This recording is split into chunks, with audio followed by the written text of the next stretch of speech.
Dr. Nardi here, back with another video. And in this video, I want to talk about social involvement, competence, and successful aging.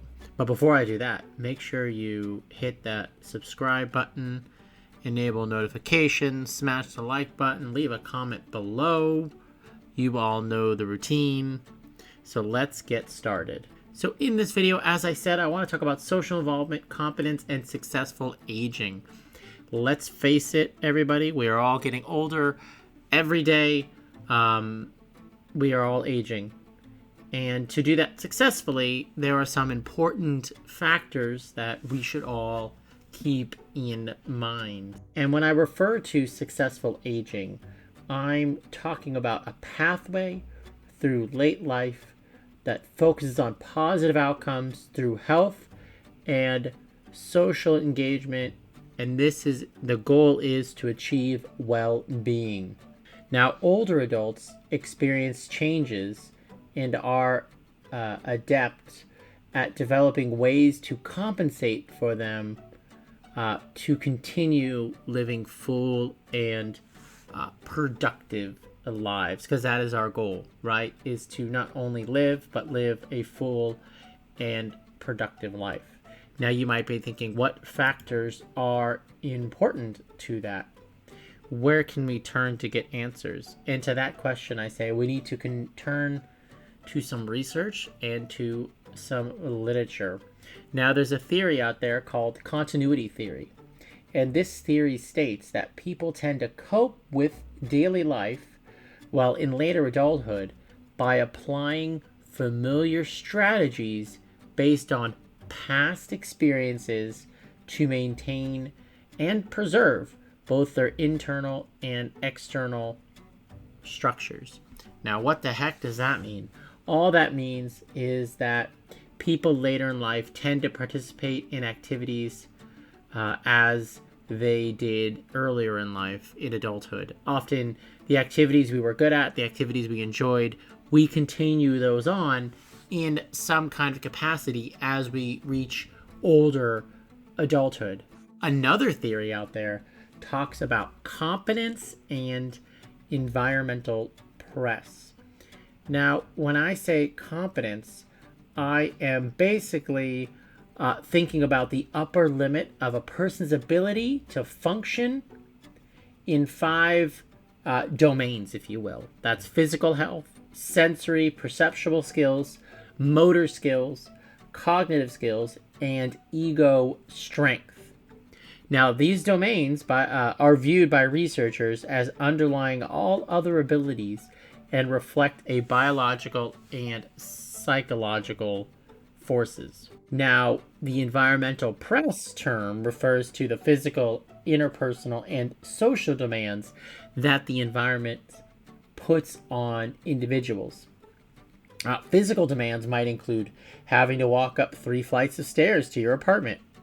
Interpersonal demands may include having to adjust your behavior patterns to different types of people. Social demands might refer to things dealing with laws or customs that certain places have, or certain people have, or there's certain expectations that you need to meet.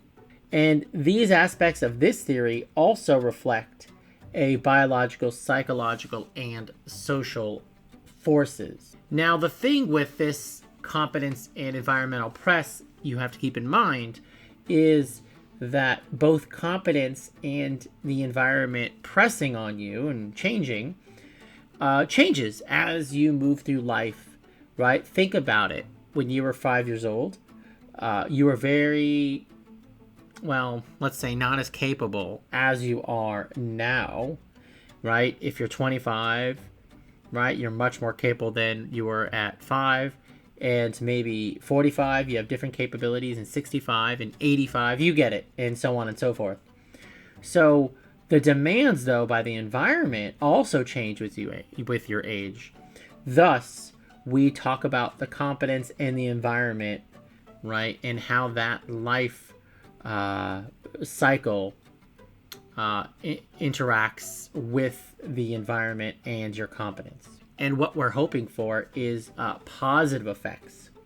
And this really results from the combination of competence and environmental press, meeting that environment and having that competence regardless of your age. But when we're talking about older adults, we want them to do well. And part of the way they do well is their adaptation level. And this is the area where the press level is average for a particular level of competence. In other words, this is where behavior and affect are normal. Slight increases in environmental press tend to improve performance, and slight decreases in press create the zone of maximum comfort in which people are able to live happy without worrying about environmental demands. Now, combinations of competence and environmental press that fall within either of these two zones, so to speak, result in adaptive behavior and positive effect, which, by the way, translates into a high quality of life, is really what you want, right? So you want to be in the boundaries of these two zones. And finally, each person has the potential of being well adaptive to some kind of living situation. And it's really about your abilities matching your demands, right? And people being able to adapt. That's what it's all about to have a successful life. As a person moves away from these areas, behaviors can become increasingly maladaptive, and this effect becomes negative.